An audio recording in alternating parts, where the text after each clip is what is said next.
Ce soir, le thème, c'est surmonter une rupture amoureuse. J'avais dit que faire après une rupture amoureuse. J'avais déjà fait une conférence sur comment éviter la rupture. Donc là, on est dans le après plutôt, hein. Dans le deuil amoureux, dans voilà, j'ai le cœur brisé, voire le cœur arraché, hein, des fois, hein. Il peut y avoir des moments où les ruptures amoureuses, c'est vraiment quelque chose qui nous déchire en fait, qui nous arrache une partie. C'est comme si on arrache une partie de nous-mêmes, parfois on dit ça, hein. Et donc je pense que c'est intéressant de pouvoir explorer ici les deuils amoureux difficiles. Je ne vais pas traiter ceux qui sont faciles, je vais traiter justement, ça va concerner ceux qui se sentent vraiment dans un tsunami, hein, quelque chose qui les encombre et qui traîne, hein, parce que souvent les ruptures difficiles traînent trop longtemps. L'impression que ça ne va jamais terminer, que tu es dans un tunnel et que et voilà. Il y a souvent même une partie de soi qui se dit mais pourquoi ça dure tellement, je devrais pouvoir me remonter, je devrais pouvoir aller bien, mais je suis nulle de traîner là-dedans, enfin c'est pas si dramatique que ça, c'est juste quelqu'un dans ma vie affectivement qui est plus là, mais je devrais être mieux que ça. Et là il y a de la culpabilité, j'entends souvent ça, il y a une part qui se sent coupable de ne pas être à la hauteur, de ne pas pouvoir, puisque je suis adulte, je ne suis plus un enfant ou un ado, je devrais gérer, etc. Alors là, non. Et là je vais vraiment développer cet accueil et cette part de nous qui est touchée, qui est tellement affectée par ces deuils douloureux et que ça a sa place en fait.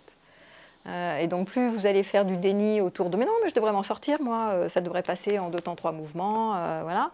Plus vous allez faire des réponses comme ça, plus vous allez aggraver votre cas parce que vous vous tapez dessus, hein. Donc on va travailler beaucoup sur la bienveillance quand on est avec des deuils amoureux qui traînent comme ça.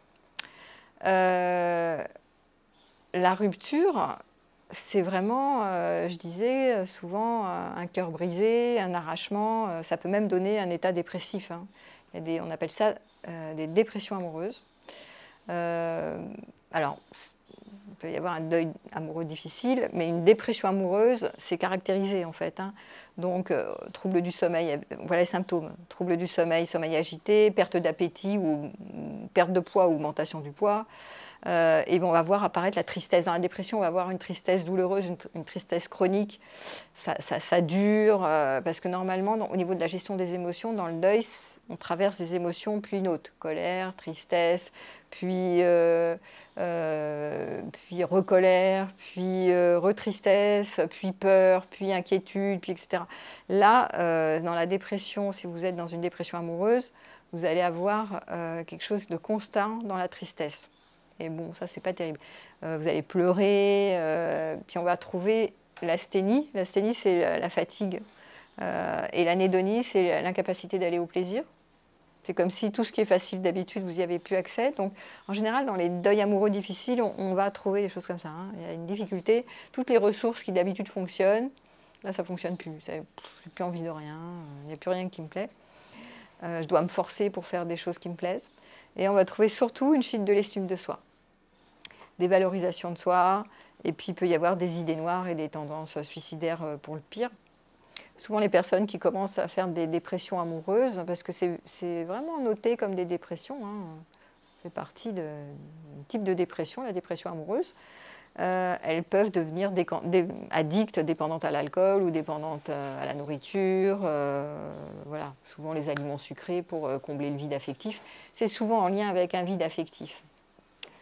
Mais sinon, il peut y avoir quand même, si ce n'est pas une dépression amoureuse, en général les symptômes du deuil amoureux, même si ce n'est pas trop pathologique, il y a souvent une perte d'appétit ou une prise de poids, il peut y avoir un système immunitaire affaibli, souvent on trouve des troubles du sommeil, du stress, ça c'est sûr, beaucoup d'agitation mentale, il peut y avoir des risques cardiovasculaires, le symptôme du cœur brisé. Il y a des personnes qui ne vont pas le déclarer tout de suite, mais qui déclarent plus tard les somatisations. Mais parce qu'il y a un choc émotionnel, en fait, hein, et notamment dans les deuils amoureux qui ne sont pas volontaires, où ça a été suspendu dans les airs, où la relation elle a été d'un coup arrêtée en plein milieu de son vol. Et c'est ça qui est compliqué en général, plus que quand il n'y a pas de surprise, vous y attendez, que la relation se termine d'elle-même et que vous êtes des partenaires de séparation. En général, les deuils amoureux dits un peu pathologiques, c'est parce qu'il y a une rupture brutale et violente et que ce n'était pas prévu. Il n'y avait pas d'anticipation de la séparation. Ou s'il y avait une anticipation, c'était oui, mais comment vais-je faire sans mon partenaire? Donc c'était anticipé comme une zone d'effondrement si l'autre me quitte ou si je le quitte. Voilà, donc au niveau du cortex préfrontal, il y a souvent, on l'a vu, enfin, ça a été décelé il n'y a pas longtemps, envie de vengeance ou tendance autodestructrice, hein, comme si c'était un stress traumatique, quand c'est brutal comme ça. C'est considéré comme parfois comme un stress post-traumatique, c'est pour ça qu'on préconise des fois des séances de MDR dessus. Hein. Parce que ça peut faire remonter, un deuil amoureux peut faire remonter d'autres deuils, ou des moments où vous avez été vraiment impuissant, non protégé enfant, agressé. Voilà, ça peut faire boule de neige avec d'autres situations précoces ou antérieures où ça a été traumatique. Donc c'est pour ça que des fois c'est comme des dominos. Quand on part de la situation actuelle avec ce deuil amoureux, on peut tomber sur des histoires avant tragiques en fait. Hein. Bon.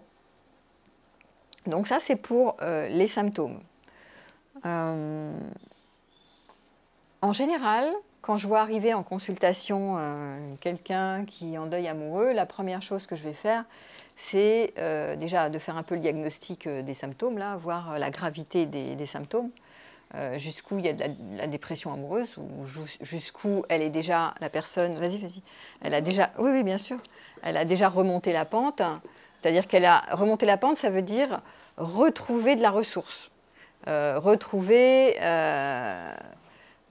ces ressources qui fonctionnent habituellement.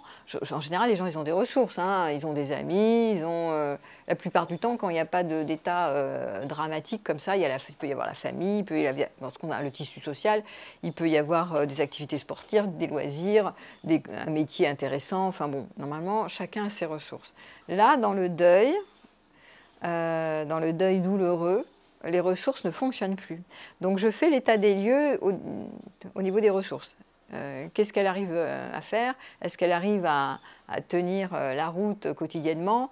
Je fais aussi le diagnostic au niveau de la limérance. La limérance, vous savez ce que c'est? J'ai écrit des articles là-dessus, ou j'ai déjà fait pas mal de choses là-dessus. C'est l'envahissement des pensées, l'envahissement des cognitions. C'est-à-dire, je ne peux pas contrôler mes pensées, c'est obsessionnel, je passe mon temps à penser à mon ex, même quand je suis en train de faire à manger, je suis en train de travailler, je suis en train de faire une conf, et je ne peux pas m'empêcher d'y penser. Donc, c'est de l'intrusion involontaire, la limérance de pensée, et la personne, elle n'arrive pas à lutter contre. Donc ça fait partie aussi du diagnostic pour voir l'état des lieux, jusqu'où la personne, elle est enfoncée, en fait, jusqu'où elle n'arrive pas à utiliser à exploiter ses ressources habituelles pour remonter un peu la pente. Et la longévité du deuil, parce que, un deuil amoureux prend du temps, notamment si vous vous êtes impliqué. Plus vous vous êtes impliqué émotionnellement, plus la chute va être forte, puisqu'il y a eu un investissement fort au niveau de l'attachement émotionnel. C'est-à-dire, je suis partie dans le projet couple, c'était mon prince charmant, ma femme idéale, on était fait pour être ensemble, etc. Donc plus vous avez investi comme ça le projet, plus la chute va être catastrophe, quoi, va être plus raide, d'accord ? Moins vous avez investi et plus la chute est facile. Donc ça parle aussi beaucoup de l'investissement, de l'état d'esprit dans lequel vous avez investi la relation. Donc un deuil qui dure longtemps. Donc je vais aussi regarder la longévité, depuis combien de temps vous êtes en deuil. Et est-ce que ça fait que 3 mois, 4 mois, 6 mois? Alors au bout de... On me demande souvent, mais combien de temps? Alors, combien de temps? Moi, c'est au cas par cas, hein, mais en général, c'est au bout d'1 an. Tu es toujours dans la tristesse, hein, et tu commences à rentrer dans une dépression amoureuse, ce que je vous ai donné comme symptômes cliniques. Bon, là, c'est pas bon signe, on n'est pas en train de remonter la pente. Donc voilà, j'essaye de voir pourquoi la personne a tellement plongé et qu'elle n'arrive pas à remonter avec ses ressources. C'est-à-dire remonter dans sa vie avec ses ressources habituelles. Parce que souvent, ces personnes-là, elles sont un peu démunies, elles me disent « Mais oui, mais Véronique, avant, j'étais pas avec cette personne, et donc tout allait à peu près bien dans ma vie. » D'accord ? Genre, j'étais célibataire pendant un moment, à chaque fois, ils me font le coup. Hein. Genre, j'étais célibataire, et tout allait bien, je gérais ma vie, je m'en sortais pas mal, j'avais mes amis, mon boulot, je sais pas quoi, mes amants, enfin tout ce qu'on veut, bon bref, ça allait bien, et d'un coup, l'autre, elle est arrivé, il est arrivé, et d'un coup, je suis partie dans une histoire en mode fusion-fusée, gros investissement, et après, quand il m'a quitté, ou elle m'a quitté, ou on s'est quitté, je ne peux pas retourner à mon célibat heureux et joyeux. Attends, il y a un problème quand même. Donc, il y a un truc. C'est quoi le truc ? À votre avis, c'est quoi le truc ? Réfléchissez 2 minutes. C'est quoi le blême, là ? Vous avez trouvé. Hein. Pourquoi est-ce que la personne, elle dit comme ça, avant, voilà, je me gérais, soi-disant je me gérais, d'un coup, je ne me gère plus du tout. Il est parti, elle est partie, je ne me gère plus. Je ne me gère plus, je ne retrouve plus l'état de sérénité d'avant. Il y a quand même un truc. Ouais. Peut-être parce que la personne a tendance à s'oublier pendant la relation, en fait. Donc, du coup, elle a du mal à revenir à l'état d'origine. Ouais, merci de la réponse, c'est pas mal. Autre idée. Il veut parler au fond, Damien. On ne te voit pas là-bas, mais tu peux parler. Est-ce que ça ne serait pas une question de dépendance? Pendant la relation? À ce moment-là où la personne dépend tellement de l'autre, en fait, ces sentiments se noient dans le couple. Oui, c'est un peu la même réponse qu'elle t'a faite. C'est-à-dire que pendant que j'étais, au moment où tu as rencontré cette personne, tu t'es oublié, tu t'es mis en dépendance, en fait. C'est ça que tu veux dire. Tu t'es mis en dépendance de l'autre dans la relation. Et du coup, quand t'en sors, tu as du mal à sortir de la dépendance. Est-ce que c'est ça que tu veux dire? C'est ça. Ouais. Ça rejoint un peu ce que tu disais. Alors, effectivement, vas-y, prends le micro. Ouais. Moi, je pense que chacun a un effet sur l'autre, donc c'est plus la même personne à peu près. Il a changé, quoi, un petit peu. C'est plus exactement la même personne qu'avant la relation. Ah oui, alors il y a de ça aussi, tu as raison, c'est-à-dire que quand on passe du temps, mais même si c'est un laps de temps de 6 mois et que c'était très intense, hein, ça peut être aussi, il y a des personnes qui font des chutes vertigineuses de deuil amoureux, même avec des temps courts, hein, c'est pas forcément 10 ans de relation, ça peut être quelques mois. Voilà. Ouais. Il a changé, quoi. C'est pas qu'il a changé, c'est qu'il y a effectivement beaucoup d'investissement, c'est-à-dire c'était très intense. La dépendance s'organise toujours sur l'intensité de la relation. L'intensité, c'est toute l'énergie que je mets dans la relation. C'est-à-dire je donne beaucoup à la relation. Je donne de ma personne, je donne de mes projets aussi, hein, de mon envie dans le futur de m'investir. Donc il y a en général un projet couple, ce qui va organiser l'état de la dépendance. Parce que plus je pars dans le rêve du projet couple avec cette personne spéciale et unique qui a l'air d'être faite pour moi, plus la chute va être raide. Et effectivement, il y a des repères. Dans ces moments d'intensité, si je passe 3 mois intenses, ou 3 ans, ou 5 ans intenses, je crée des repères avec cette personne. Et ça va très souvent avec le schéma fusion. Souvent, les personnes qui vivent des chutes vertigineuses, elles étaient quand même assez fusionnelles et assez dépendantes de l'autre, ou de la relation. Des fois, c'est dépendance de l'autre, mais pas que de l'autre. Ça peut être, je suis dépendante à ce type de relation-là, parce que pourquoi, à votre avis? Et là, vous allez trouver la réponse. Pourquoi est-ce qu'il ne retrouve pas sa zénitude d'avant? Parce que... Qui c'est qui a le micro? Vous n'avez pas d'idée, là? Pourquoi est-ce que ça fait ça? Vous ne voyez pas? Bon, je vais le dire. Donc, quand il y a ce passage intense-là, ça veut dire quoi? Ça veut dire que j'étais d'accord. J'ai signé ce contrat d'intensité fusionnelle avec ce partenaire extraordinaire, enfin, que j'ai vénéré, que j'ai idéalisé, soit le partenaire, soit la relation. Ce n'est pas toujours le partenaire, parce que le partenaire, des fois, on dit « oh oui, mais quand même, il y a pas mal de défauts ». Mais c'est la relation dont j'ai toujours rêvé, qui est apparue devant mes yeux. « Ah, mais je signe, crac, je pars ». Voilà. Donc ça veut dire qu'il y avait un rêve latent. Et quand il y a ce rêve latent, qui est une forme d'hypnose, hein, de cet amour idéal, ce qu'on appelle l'amour romantique, qui inclut souvent la sexualité. En général, c'est passionnel, hein, donc il y a souvent une sexualité élevée. Donc, en général, ça va créer ce niveau d'intensité et je donne tout, je me donne entièrement et je donne tout et je passe du temps conséquent et je crée des repères. Et c'est pour ça que tous ces repères, après, d'un coup, violemment, s'il y a une rupture comme ça en plein milieu, c'est pas apaisé et je perds d'un coup toute cette intensité, tous ces repères que j'avais construits avec la personne, mais j'étais d'accord. J'ai signé le contrat. Et si j'ai signé, c'est que j'avais un rêve latent. Et quand elles me disent « Mais moi, tout allait bien avant, je ne comprends pas, Véronique, pourquoi j'ai chuté, pourquoi je chute tellement ?» Non, tout allait pas bien avant, en fait. Tout allait bien, soi-disant, parce que c'était un choix par défaut par rapport au rêve latent. Il y avait sous-jacent un rêve latent, donc j'attendais la princesse ou le prince charmant, ou l'âme sœur, enfin, ou je sais pas quoi, la personne, ou la bonne personne, enfin je sais pas, mettez les mots que vous voulez, pour faire le couple idéal dont je rêvais depuis je sais pas combien de temps. Parce que, alors là ce matin j'en avais une, c'était, il était tellement beau, on avait tellement de goûts communs, j'en rencontre tellement peu, alors il y a ça aussi, il y a tellement de pénuries, j'en rencontre tellement peu, des partenaires comme ça, que ah là là, pour une fois que j'en vois un, en plus je suis à la campagne, donc il n'y en a jamais, donc etc. Puis tous les autres c'est des nazes. Donc alors déjà voilà, m'a fait le coup, je rencontre Brad Pitt et évidemment il n'y en a pas beaucoup, quoi. Des Brad Pitt, j'en trouve jamais. Il y en a un qui passe, je n'y en trouverai plus jamais, alors ça fait ça. Hein. Et alors, on va voir que dans ces deuils-là, il y a des biais cognitifs, en veux-tu, en voilà. Donc ça fait partie des biais. Hein. Il n'y en aura plus jamais d'autres, des Brad Pitt, j'en ai trouvé 3 dans ma vie, sur 150, j'en ai trouvé que 3, il n'y en a jamais, enfin bon, voilà, des trucs comme ça. Donc forcément, ça crée une fixette. Hein. C'est un de perdu, un de perdu. Hein. C'est un être est seul et tout est peuplé. C'est pas un de perdu, non, 10 de retrouver, pas du tout. Non, non, non, non. Et donc forcément, ça crée du stress, en fait. Ça crée de l'angoisse, ça crée de la grosse perte. Et la personne ne peut pas retourner.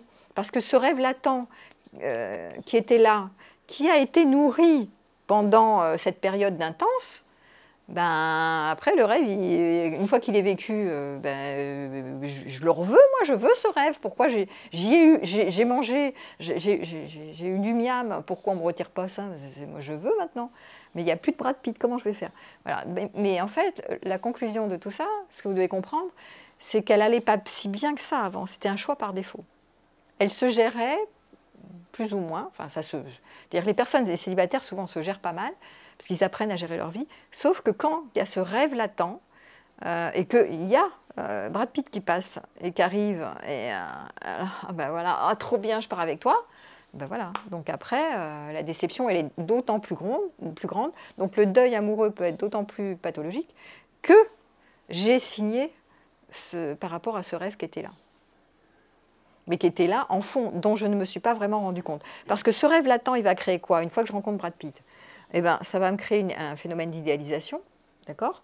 Et puis ça va me créer d'idéalisation du partenaire, mais aussi d'idéalisation du style de relation. Bon. Ça va me créer de l'attachement anxieux, enfin, ou de l'attachement soit évitant, plutôt anxieux. En général, je vais courir derrière, je vais m'adapter. D'ailleurs, c'est ce qu'elle disait. Elle disait, mais pendant toute la relation, je me suis un peu oubliée. J'aimais bien faire du bal folk, j'ai laissé tomber. J'ai préféré passer tous les moments, le peu de moments que j'avais. J'ai préféré passer tous mes moments avec lui. Je l'ai priorisé. Ben voilà, donc hein, bon exemple. Même quand il me disait des trucs moyennement sympas ou qui me disait au début, il était tout feu, tout flamme, puis après un peu distant. Moi, j'ai pas osé lui demander quoi que c'est. Elle s'est tue. Hein, c'est classique ça, hein, l'adaptation, c'est je dis plus rien pendant la relation. Même quand il y a des éléments négatifs ou d'inquiétude, je me la coince, parce que je ne vais pas le confronter par peur de le perdre. Il est tellement... C'est pas Brad Pitt, hein, on ne va pas le déloger quand même. Hein. Donc voilà, etc., etc. Donc que des phénomènes Elle n'était pas authentique, c'est ce qu'elle disait. Alors après, elle me fait, mais si j'avais été authentique, est-ce que j'aurais pu le garder? Non, ça n'a rien à voir. Parce qu'elle n'a rien à se reprocher, en fait. La faute est au rêve latent. La responsabilité, c'est le rêve latent. C'est pas qu'elle aurait dû faire quelque chose pour y arriver, qu'elle l'aurait gardé, si elle avait été plus 6, plus ça, plus mi. Ça, c'est des problématiques dans le deuil, je vous rappelle, hein, il y a l'estime de soi qui est écroulée. Donc là, elle se remet la culpabilité sur elle. Si j'avais été plus authentique, alors peut-être qu'il m'aurait conservée. Mais non, non. Ça fait partie aussi du schéma abandon. J'étais pas assez à la hauteur pour être conservée. Mais non, ça n'a rien à voir avec elle, ça c'est une manière de se taper dessus. Hein, c'est parce qu'elle l'attendait en fait depuis je ne sais pas combien de temps, même si elle me disait mais non, mais moi je me gérais, bon non, elle ne se gérait pas tant que ça, elle se gérait pas mal, mais il y avait ce rêve, et donc l'autre il arrive dans son rêve, et elle part avec lui dans son rêve. Donc c'est une projection d'une figure archétypale, voilà, et surtout d'une figure parentale. Parce que pourquoi est-ce que chez les femmes ou chez les hommes, il y a cette dynamique qui se crée et la chute est vertigineuse? Parce qu'on va projeter une figure parentale. C'est-à-dire quelqu'un, je disais parler comme ça, parce que je trouvais que ça était assez clair dans le vocabulaire, je disais, écoutez, tu attendais depuis je ne sais pas combien de temps quelqu'un qui te biberonne. Mais pas dans le sens, un père, elle n'avait pas besoin d'être paternée, puisqu'elle voulait un mec super beau, qui faisait des voyages, qui vivait dans une caravane. Donc, tu vois, c'était pas un truc, c'était pas le papa poule qui la protégeait, c'est pas ça qu'elle voulait, elle. Mais c'est quand même, elle attendait quand même un homme qui l'anime, en fait, qui lui enchante sa vie. Parce que, voilà, qu'il la fasse vibrer, qu'il la fasse monter au plafond, voyager, rêver, faire des projets dans la caravane, enfin, je sais pas quoi, des trucs comme ça. Donc, c'est quand même un papa biberonnant. De toute façon, que ce soit qu'on s'appuie sur quelqu'un qui est paternant ou maternant, ou quelqu'un qui nous fait vibrer à donf, de toute façon, où on a beaucoup de valeurs communes, de complicité, etc., de toute façon, c'est quelqu'un de l'extérieur qui va nous donner la nourriture attendue à notre place. Ici, me faire vibrer à ma place, à qui on va donner le pouvoir. Donc la chute est d'autant plus vertigineuse et longue que j'ai confié ce pouvoir à la relation. Mais c'est aussi le mythe de l'amour romantique qui fait ça. Et si vous m'entendez sur d'autres conférences, je passe du temps à déconstruire le mythe romantique, à dire attachez-vous sans vous attacher. Mais je ne dis pas arrêtez d'y croire. Je ne dis jamais arrêtez d'y croire parce que si tu supprimes ce rêve, par exemple, tu arrêtes de rêver. Donc ça veut dire quoi? Ça veut dire que quand tu dis je gère bien ma vie en tant que célibataire, ça veut dire que tu t'installes vraiment dans ta vie. Tu t'installes, ça veut dire s'installer, c'est être un avec soi, c'est vraiment être dans son identité, c'est trouver sa singularité et l'offrir au monde. Ça veut dire mener ses projets de manière conséquente. C'est pas, je vais... Alors, elle faisait ça, elle me disait, mais moi, je menais des projets de manière conséquente avant, j'avais des passions, j'avais un métier, j'avais tout ce qu'on veut. Mais elle attendait l'homme de sa vie pour mener des projets avec lui. Parce que mener des projets avec lui, c'est 10 fois mieux que mener des projets toute seule, en fait. C'est ça le truc. Et moi, je lui ai dit, mais non, si tu t'installes dans ta vie, tu es vraiment d'accord de mener des projets conséquents pour ta pomme, avec toi et d'autres, etc. Et le couple, tu ne vas pas désinvestir tes projets personnels ou tes projets à toi pour investir les projets du couple. Ça n'a pas de sens, parce que là, du coup, elle refait du tout ou rien. Elle repart dans... le prochain Brad Pitt, c'est pareil, elle recommence. Je dis, là, c'est une fois, tu peux le faire 10 fois, ce truc-là. Tu remontes dans ce bateau du rêve latent qu'avec le couple, je vais faire des projets, et sans le couple, je fais des petits projets comme ça, quoi, en attendant vous avez compris le truc. Bon, et donc, ça, c'est dysfonctionnel. Et donc, elle ne comprenait pas. Elle me dit, mais non, mais moi, je me suis installée dans ma vie. Et il y en a plein qui me font le coup. Mais non, mais moi, c'est super. Moi, avant, j'allais bien. Mais moi, non, mais avant, vous n'alliez pas. C'est pas que vous n'alliez pas bien. C'est qu'il y avait ce rêve qui était au fond et qui prend possession, en fait. Le rêve prend possession de la réalité. Ça va gommer les aspects de la réalité parce que pendant le temps du couple, qui a duré 5-6 mois, je crois, pour elle, dans cet exemple, elle gommait, elle faisait du déni sur des éléments négatifs. Par exemple, il pensait à son ex. Bon, alors elle le savait parce qu'il lui avait dit. Puis après, comme il était tout feu tout flamme, il disait qu'il l'aimait, machin, tout ça, elle avait évacué le truc. Sauf qu'après, 6 mois après, il commençait à prendre de la distance et puis il lui a écrit un mot en mode « Oui, mais je repense à mon ex, donc c'est plus possible. » Bon, bref. Donc elle n'avait pas voulu voir tant que ça les éléments qui dysfonctionnaient, en fait. Ça ne l'intéressait pas, elle faisait du déni. C'était des zones aveugles. Mais elle avait plein d'éléments. Elle n'était donc pas dans une observation objective de la relation, elle était dans une projection idéalisante d'une figure parentale, d'un rêve et d'une figure parentale. Et donc elle ne voulait pas voir, elle ne prenait pas en considération tous les éléments réalistes qui donnaient des informations quand même un peu négatives. Donc il n'y avait pas d'état du moi adulte aux commandes. Elle était juste dans un enfant, une ado qui rêve de Brad Pitt et qui veut se faire son couple et son trip. Et le reste, bon, bah, elle zappe, quoi, ça ne l'arrangeait pas. Donc, ce déni qui va avec l'état amoureux, d'ailleurs, hein, c'est-à-dire on gomme des éléments, on ne veut pas les voir, ça ne nous arrange pas. On préfère partir dans l'histoire et le projet, parce que ce rêve est là, ce rêve du projet couple, qui est le rêve de l'âme sœur, hein, il est vraiment puissant. Et des fois, il possède, en fait. C'est une part qui possède. Donc l'ado ou l'adolescent ou l'enfant en nous prend le pouvoir. L'état du moi adulte, il est barré je ne sais pas où. Celui qui évalue les informations positives et négatives, il n'est pas là. Et donc, il n'y a pas cette analyse globale de ce qui va bien et ce qui ne va pas bien. Et même quand les éléments négatifs sont vus, c'est-à-dire, ah oui, mais ça, quand même, c'est des points qui ne vont pas bien, ils ne sont pas très bien traités. Ils sont traités en mode, oui, mais il y a tellement de choses qui me font triper que je ne peux pas me passer de ça, ça, donc tant pis pour les éléments négatifs. Donc j'y retourne, voilà, ça c'est pour les gens qui font des allers-retours, parce qu'ils sont trop attrapés en mode dépendance sur les éléments positifs de la relation qui leur collent de l'intensité, de la passion, je ne sais pas quoi. Enfin bon, c'est toute une chimie aussi, hein, la chimie de l'amour, c'est une chimie qui est une addiction. Hein. Alors, donc voilà, donc j'étais en train de dire ce pourquoi il y a une chute vertigineuse. Donc si vous travaillez sur la dépossession de ce rêve latent, ça ne veut pas dire que vous finirez seul, mais pas du tout, au contraire, vous rencontrerez quelqu'un, mais de manière plus... c'est pas plus tempéré, parce que moi, je vous propose la fusion des fusions. Hein, c'est pas que vous n'allez pas fusionner, parce qu'en général, toutes ces personnes qui font des deuils, c'est des addicts à la fusion, en fait, ils adorent la fusion. Hein. Donc ils s'adaptent, ils fusionnent, ils se shootent à la fusion. Souvent, il y a eu des problématiques de carence affective, ou d'idéal romantique, ou je ne sais pas quoi. Enfin, il y a eu quelque chose qui a fait qu'il y a eu un départ sur la fusion. Bon.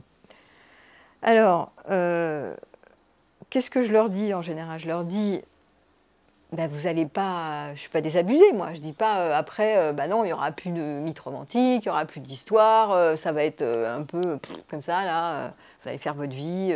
Non, je dis, vous allez apprendre à fusionner, défusionner. C'est-à-dire que le prochain... Au lieu d'être dans un rêve et de partir dans... Vous pouvez partir dans la fusée, mais de manière séquencée. C'est-à-dire vous rentrez dans la fusion, vous jouez le jeu. C'est-à-dire vous laissez... Écoutez-moi bien, ça c'est important que vous le compreniez. Votre état du moi adulte, moi j'aime bien la liste fonctionnelle parce que ça clarifie. C'est une part de vous qui est adulte, d'accord, qui traite les informations avec objectivité. Laisse la part ado qui s'enflamme là, qui s'enthousiasme, qui tripe, qui vibre, qui fusionne. Laisse cette part aux commandes, délibérément, pendant un temps certain. C'est-à-dire le temps d'une séquence, le temps d'un moment, le temps, le temps de faire l'amour, le temps de je sais pas quoi, de faire un voyage ensemble, le temps de ce que vous voulez, bon bref. Mais c'est l'adulte qui laisse cette part aux commandes, d'accord? Donc c'est le gouverneur, c'est pas l'enfant, c'est pas l'ado là. Donc une fois que, je sais pas, vous rentrez chez vous, ou une fois que cette part, enfin ce côté vibrant là, vivant, extraordinaire de la fusion n'est plus au rendez-vous, ben vous ne faites pas la gueule. Votre état d'adult adulte est toujours au rendez-vous. Il dit toi l'enfant c'est bien, mais c'est pas toi qui décide ici, hein. Donc c'est moi qui décide, c'est moi qui reprends les commandes. Je t'ai laissé les commandes, mais maintenant c'est moi qui, enfin je te les ai laissées parce que volontairement, mais je les ai toujours eues en fait. Donc tu vas défusionner, c'est-à-dire que tu reprends tous tes projets, tous tes amis, toutes tes activités, tous tes machins, toutes tes passions. Et même si c'est pas topissime du matin au soir, c'est normal. Donc l'adulte reprend les commandes. Parce qu'il ne les perd pas en réalité. C'est ça, fusion-défusion. Les gens ne comprennent pas ce que c'est que fusionner, défusionner.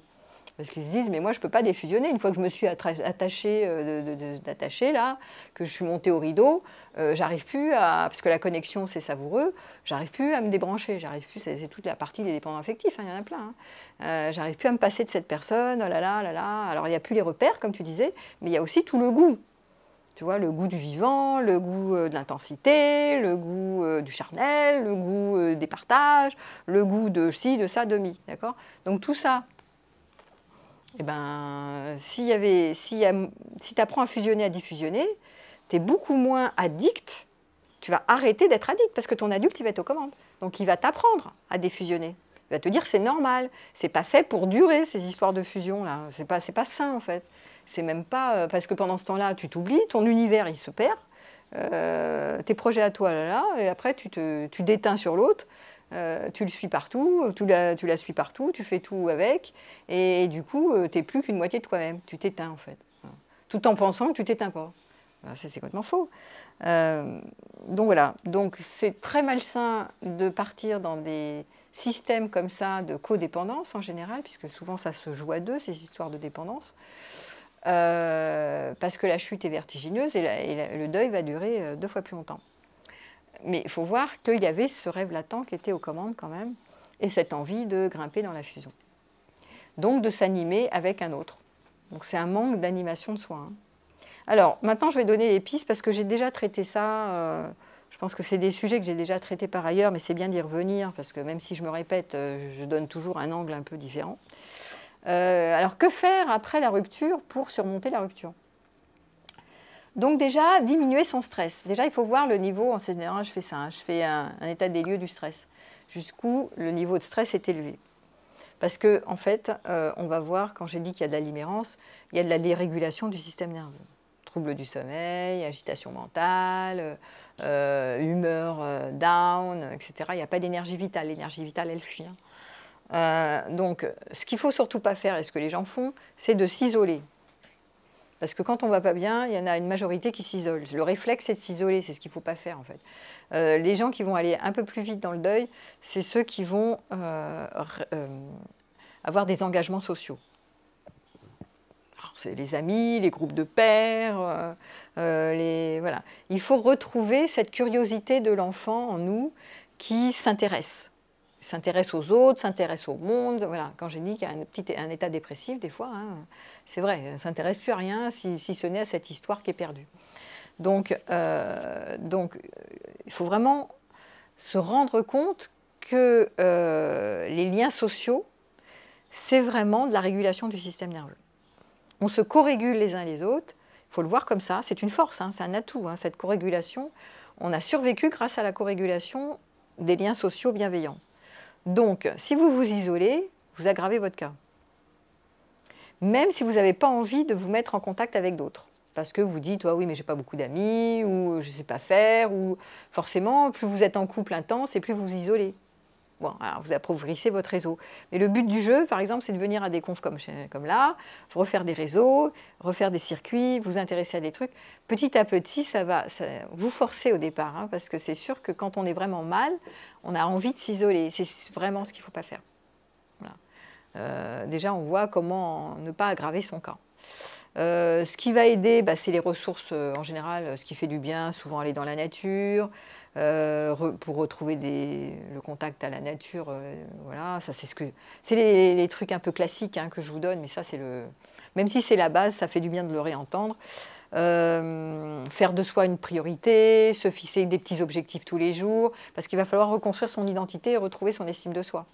Donc retrouver son identité, c'est qu'est-ce qui fait que moi c'est moi. Quels sont mes projets à moi, quels sont mes objectifs à moi. Donc ça c'est un examen à faire. Souvent les gens se perdent dans la relation et ils n'ont pas de projet personnel, en fait, pas assez. Alors dormir, ça va être essentiel. Vous avez vu qu'il y a des troubles du sommeil qui apparaissent, hein. Donc il va falloir dormir plus que d'habitude. Si vous êtes en deuil amoureux compliqué et que vous êtes en train d'accélérer en bossant, moi j'en ai une avant-hier, elle s'est bossée encore plus. Elle a dit, puisque c'était compliqué pour moi, c'est vrai, je vais passer tout mon temps à bosser, comme ça je vais me distraire et ça va passer plus vite mon deuil. Ah bah non, elle a fait l'inverse, puisque déjà qu'elle ne dormait pas, t'imagines, non mais ça fait, en fait elle a aggravé son cas. Les gens ne se rendent pas compte, mais en s'excitant et en sautant sur tous les trucs qui bougent là, en voulant se distraire, c'est bien de se distraire, mais si tu es vraiment fatigué sur un état de fatigue, tu aggraves ton cas en fait. Donc tu as encore plus de limérance, tu es encore plus agité, tu dors encore moins, et tu finis en burn-out en fait. Et ton deuil il devient encore plus long. Après tu te colles des antidépresseurs aux fesses parce que le temps du deuil va être 2 fois plus long. Donc c'est important de savoir ça. Donc le sommeil c'est le numéro 1 du stress. C'est pour ça que je travaille beaucoup sur la gestion du stress avec les gens qui sont en deuil amoureux. Alors dormir, ça peut être aussi bouger, hein. On sait que la vie c'est le mouvement. Donc le sport, ça peut être pas mal en général. Moi je sais que dans un deuil amoureux, c'est quand même ce qui m'a sauvé la vie, hein, de repartir au sport tous les jours. C'est aussi des shoots à l'endorphine, donc endorphine et dopamine, donc on a besoin de retrouver le circuit du plaisir. Donc de nouveau, souvent au départ, on se force, et puis petit à petit, le mouvement reprend, hein, parce que la vie c'est le mouvement, c'est pas le retrait, le figement, voilà, c'est ça.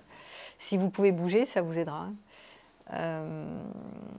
Alors aussi, ne pas faire du déni sur les émotions. Là, je donne un cours en ce moment sur le deuil amoureux, enfin un groupe de formation en ligne qui dure 4 mois.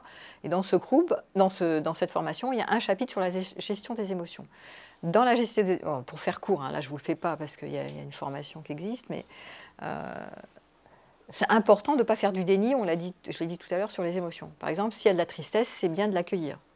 Parce que si vous coupez la tristesse, vous vous rappelez ce que j'ai dit au tout début, oui mais non mais quel âge j'ai, non mais à l'âge que j'ai je ne vais pas être triste, faut que je sois, non, voilà, faut que je gère et tout.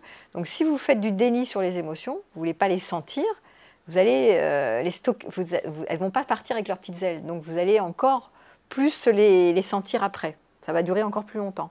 Donc dans la gestion des émotions, il y a d'une part les accueillir, les honorer. Je suis triste, c'est normal, je suis en deuil, je ne vais pas sauter au plafond là, dans un premier temps.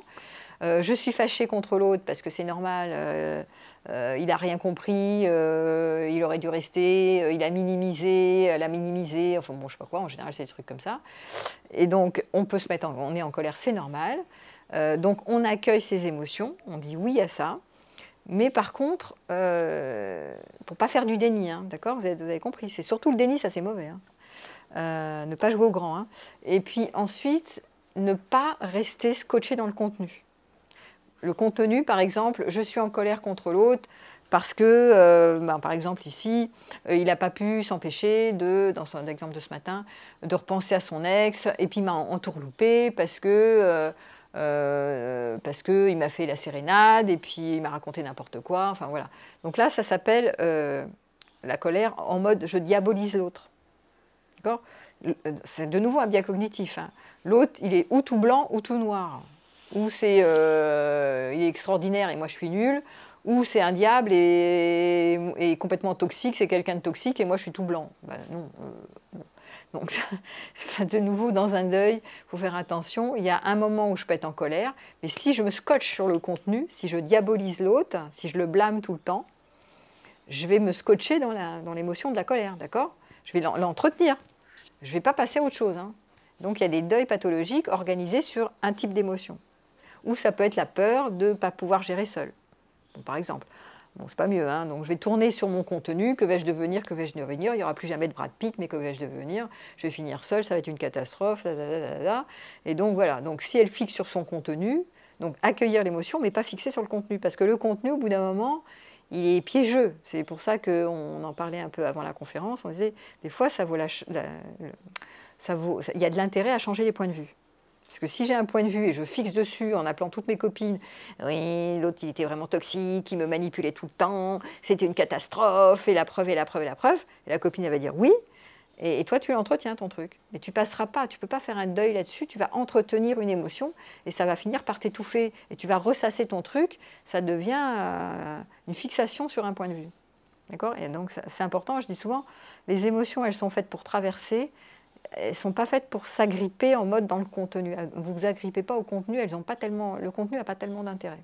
Surtout quand on ressasse, dans la limérance, on ressasse des trucs qui sont assez inopérants en fait. C'est des pensées un peu débiles, des pensées du passé ou des souvenirs du passé, c'était merveilleux, ou au contraire, c'était complètement nul, il n'aurait pas dû, j'aurais pas dû. Enfin tout ça, franchement, le contenu en lui-même n'est pas très intéressant.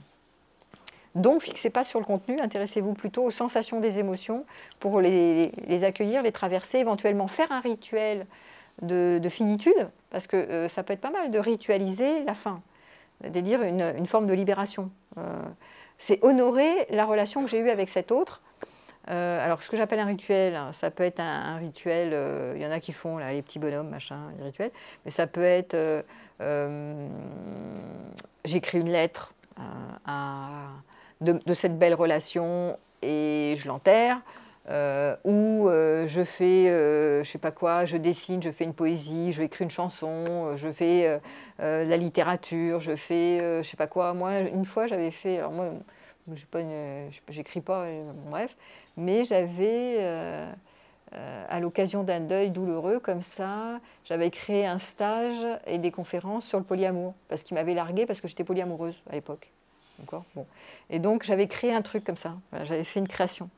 Ça avait marché en plus, parce que moi du coup j'avais été connue là-dedans, après c'était marrant. Mais en fait l'idée c'est de trouver un truc créatif, ça peut être un axe, une piste de sortie du deuil, c'est de transformer, hein, de sublimer, de transformer, d'en faire quelque chose de créatif pour ritualiser le beau de cette relation. Voilà, ça m'a servi, je transmute le truc.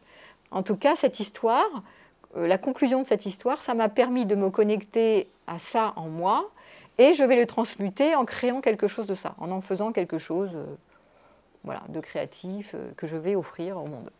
Bon, après, trouvez vos propres idées. Hein. Des fois, il y a des gens qui sont très artistes en herbe. On a souvent des talents artistiques cachés. Donc, un, c'est la poésie, l'autre, c'est l'écriture, l'autre, c'est le chant. Il y en a qui peuvent chanter leur histoire, il y en a qui peuvent composer, il y en a qui peuvent dessiner. Vous pouvez faire ce que vous voulez. Mais trouvez une idée sur comment vous pouvez créer à partir de cette histoire tragique qui s'est mal terminée. Qu'est-ce que vous pouvez faire ça? La morale de cette histoire, c'est quoi? Qu'est-ce que vous retenez de cette conclusion? Qu'est-ce que vous apprenez sur vous? Et la création, ça peut être un truc qui peut servir. Ce qui va être important, ça va être, pour s'en sortir plus vite, c'est aussi les personnes de confiance. Donc souvent, moi j'appelle ça des anges gardiens. C'est pour ça que je crée dans les formations, que je fais des accompagnements en ligne, où je crée des familles comme ça, des groupes de parole, par exemple, ils sont sur le deuil. Donc ils sont tous concernés par le deuil. Ils sont dans cette période où ils sont tous dans le deuil. Et donc, ils peuvent s'entraider les uns les autres, jouer aux anges gardiens. Tu vois, donc, il y en a un, quand il y en a un qui plonge, qui est vraiment mal le soir et qui est tout seul, hop, il appelle son ange gardien et réciproquement. Donc, je trouve ça super de pouvoir s'organiser en mode confident, appui, amicalité, dans les périodes où je plonge. Parce que c'est difficile, je vous ai dit, surtout ne pas s'isoler. Et c'est normal d'aller mal. Donc, c'est des moments où l'amitié, c'est précieux. Ou un thérapeute, hein. Mais les deux sont bien. Enfin, ça n'empêche pas, c'est pas le même travail, hein, mais les confidents, ça peut être vraiment utile. Ce qui est préconisé, ce que je préconise aussi en général, c'est quand même de couper, dans un premier temps, un tout premier temps, je ne dis pas pour la suite, de couper quand même, si vous voulez moins souffrir, il faut évacuer la personne de votre champ. Donc, si elle est devant vos yeux, par exemple, vous cohabitez dans la même maison et qu'elle reste devant vos yeux, même si vous êtes séparés, vous faites chambre à part, ça arrive souvent, vous n'allez pas faire un deuil. Hein. Vous ne risquez pas. Hein. L'autre, il tourne devant vos yeux. Là. Donc c'est mieux quand même de couper la relation pendant un certain temps, de couper les messages, de couper tout, quoi, de couper ce que vous pouvez couper. Et pour les gens qui sont avec des enfants, ce que je dis souvent, mais toutes les infos peuvent passer par l'écrit en mode mail. Simplement, vous êtes dans une... vous pouvez... toute la partie émotionnelle doit être virée. C'est-à-dire, et je t'écris, et tu me réponds, et je t'écris, et tu me réponds. Non, on enlève tout ça. Que les informations utiles et nécessaires à l'organisation et à l'intendance et la logistique. Et le reste doit être tout évacué. Je ne dois pas garder de lien, à mon avis, c'est ça, hein, ça aide, hein, de ne pas garder de lien avec l'ex, là, dans un premier temps, parce que plus il est devant votre nez au départ, plus vous êtes stimulé. Si il vous harcèle ou elle vous harcèle, on va dire, ah oui, mais tu as fait ci, j'ai pas, hein, je pense à toi, et comme ci, et comme ça. Bon, si vous êtes stimulé, l'autre, vous n'allez pas faire d'espace vide. Hein. Donc pendant un temps, je ne dis pas pour tout le temps, parce qu'après, sur la question de l'ex, est-ce qu'il faut repartir avec son ex par partir, reconquérir par reconquérir. D'ailleurs, j'avais fait une conférence que là-dessus, hein. Arrêtez de récupérer votre ex, arrêtez de vous acharner, surtout quand il est récupérable. Mais, parce que des fois, ça ne change rien, mais des fois, vous pouvez récupérer, mais pas en vous acharnant. Ça, je l'avais dit, mais vous reprendrez la conférence que j'ai donnée d'1h30, parce que je ne vais pas repartir dedans. Mais en tout cas, si vous voulez vous aider dans un premier temps, ce n'est pas de le voir dans le champ. C'est-à-dire, là, j'ai un ami, par exemple, qui est en plein deuil affectif, et il m'a dit, ce qui ne m'a pas aidé, c'est qu'ils vivaient dans une communauté, etc., bon, et puis ils se sont séparés, mais ils sont restés dans le même lieu. Et lui, il était bien dans ce lieu, parce qu'il y avait plein d'amis aussi, en fait, ils avaient plein d'amis communs. Et il n'avait pas envie de partir de cette communauté parce que c'était très sympa. Sauf qu'il la voyait tout le temps, un coup il la voyait là, l'autre il n'arrêtait pas de la croiser, quoi. Donc faire un deuil en croisant quelqu'un, c'est comme des gens qui sont au boulot, qui travaillent ensemble. Faire un deuil, j'en avais une l'autre jour, c'était son collègue. Alors son collègue, elle est assise en face, quoi. Le mec était assis en face d'elle. Je lui dis, mais comment tu veux faire un deuil? Mais si, on a dit qu'on faisait un deuil, qu'on était séparés, on se parle presque plus, on se parle que pour le boulot. Mais tu parles, elle n'y arrivait pas, la fille. C'est pas possible. Enfin, tous les jours, elle arrive, elle est comme ça, elle a les boules, elle n'a qu'une envie, c'est d'être avec lui. En plus, c'est Brad Pitt, donc elle ne pense pas qu'il n'y en a pas d'autres. De la même, toujours pareil. Hein. Il n'y en a pas un autre, c'est aussi bien, il est tellement extraordinaire, et les autres, ils sont tous nuls. Donc, elle ne peut pas faire de deuil. C'est impossible. Mais c'est impossible. Tu ne peux pas. Tant qu'il est devant ton Dieu, tant que tu le croises, c'est pas possible. C'est pas possible. Tu es stimulé, restimulé. Mais oui, mais on n'est pas positionné, on est séparés, donc on n'est pas positionné pareil. Oui, mais non, mais attends, il y a toutes tes habitudes d'avant, tu ne changes pas de positionnement comme ça, tu vois. Bon. Donc les gens ne se rendent pas compte que tant qu'ils sont stimulés par la présence de l'autre ou par des téléphones ou des SMS, ben, tu ne peux pas passer à autre chose, hein, c'est pas possible. Voilà. Alors, sur la diminution du stress, c'est important de revisiter toute sa vie. Alors, peut-être vous ne le faites pas tout de suite dans les premières heures du deuil, mais dans les 3 premiers mois du deuil, c'est pas mal de revisiter sa vie globalement. C'est-à-dire comment je gère mon temps, comment je gère mes priorités. C'est quoi mes priorités? Indépendamment de la vie de couple, quelles sont mes priorités dans ma vie? À quoi je passe mon temps? Et souvent, les personnes qui font des deuils pathologiques, on va voir qu'elles passent du temps dans des trucs pas très sympas. Beaucoup de contraintes. On voit apparaître souvent du fait plaisir aux autres, je dois faire plaisir aux autres, donc je ne me fais pas plaisir à moi, ou du soi parfait, je dois faire parfait, je dois tout faire terrifique, donc je fais un flux tendu, mais moi je ne m'occupe pas de moi, ou je dois faire des efforts parce que la vie, il faut ramer, enfin on voit des trucs comme ça. Hein. Et du coup, la personne, elle avait quand même pas mal de stress avant de rentrer dans le couple. L'autre, le Brad Pitt, il arrive là. Enfin bon, je parle d'un mec, mais ça peut être une nana, hein, ça peut être Sharon Stone, je sais pas quoi. Enfin bon, ou une nouvelle actrice, j'en sais rien. Bon bref. Et c'est vrai que je prends des références un peu passées, mais bon bref. Donnez-moi une actrice récente que je fasse un peu le. Voilà, Angelina. Elle n'est pas très récente non plus. Vous êtes un peu démodée quand même là. Enfin, c'est un peu. C'est pas tout récent. Bon. Bref. Alors. Pas mieux que moi. Bon, donc elle arrive là où il arrive dans ta vie, et du coup, il y avait déjà avant ce truc de je gérais mon temps et mes priorités de manière pas si terrifique que ça, en général. En général, je ne dis pas pour tout le monde, mais souvent on va voir, quand je fais un diagnostic, je vois souvent que globalement, la vie de la personne avant, elle n'était pas à son meilleur. Voilà. C'était pas très équilibré, où il y avait trop de stress déjà. Et donc, le rêve latent, il était là, puisqu'elle attendait, ou il attendait, celui qui allait la réveiller, l'animer, ou la rendre vivante, ou le rendre vivant, ou je sais pas quoi, faire du plus. Pourquoi? Voilà. Parce que c'était pas si plus que ça. Alors, c'est pas pour tout le temps, mais c'est souvent le cas quand même. Ce qu'il faut pas faire, je continue, c'est rester à ruminer tout seul dans son coin, à penser que ça irait mieux s'il était là, si elle était là. Là, vous ferez le doigt dans l'œil jusqu'au coude. Ce n'est pas vrai du tout. S'il était là, elle était là, ça ne serait pas forcément mieux. Donc ici, quand vous êtes dans les temps de manque, parce qu'il va y avoir du manque, dans les deuils, il y a du manque. Sinon, il n'y a pas de deuil, il n'y a pas de deuil. Hein. Enfin, il y a toujours... c'est pas une idée, hein, c'est vraiment une sensation du manque.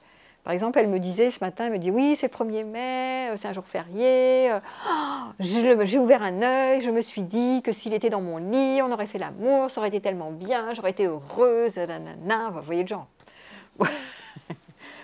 Elle ouvre un œil, premier truc qui vient à l'esprit.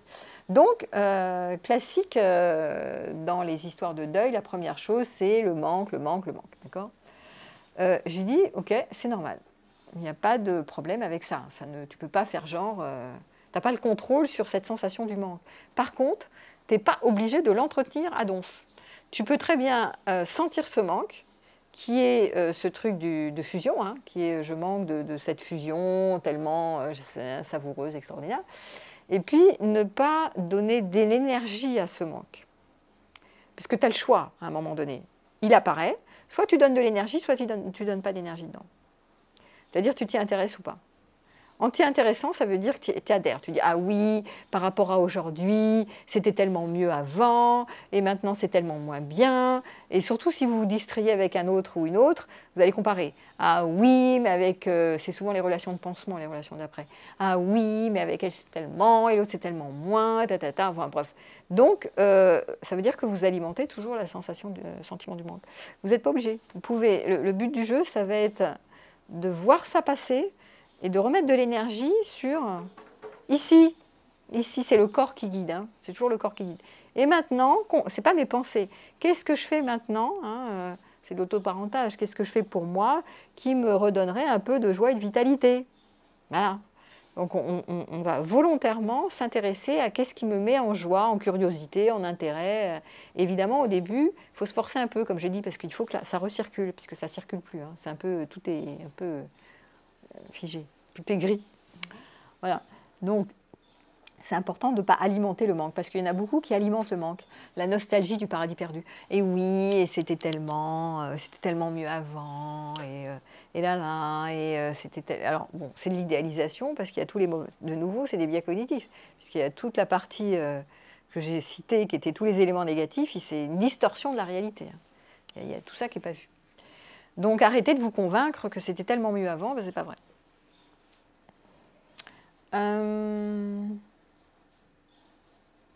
Si vous avez des problèmes, très souvent, alors ça, pas toujours, mais il peut y avoir un vrai problème sur le vide affectif. Bon, mais ça c'est particulier, c'est encore, ça peut être la racine du mal. De nouveau, j'ai fait des conférences sur le vide affectif, je fais des formations là-dessus. Quand les personnes sont vraiment dans le manque et n'arrivent pas à se sortir du manque, c'est la peur d'être seule et ne supportent pas leur solitude en fait. Donc les biais cognitifs, juste pour les pointer là, si vous restez dans le vide, à ruminer là, sur les trucs du manque, vous pouvez avoir les biais qui sont les suivants. L'illusion de contrôle. L'illusion de contrôle, c'est j'aurais dû avoir le contrôle, j'aurais pu agir différemment. Non.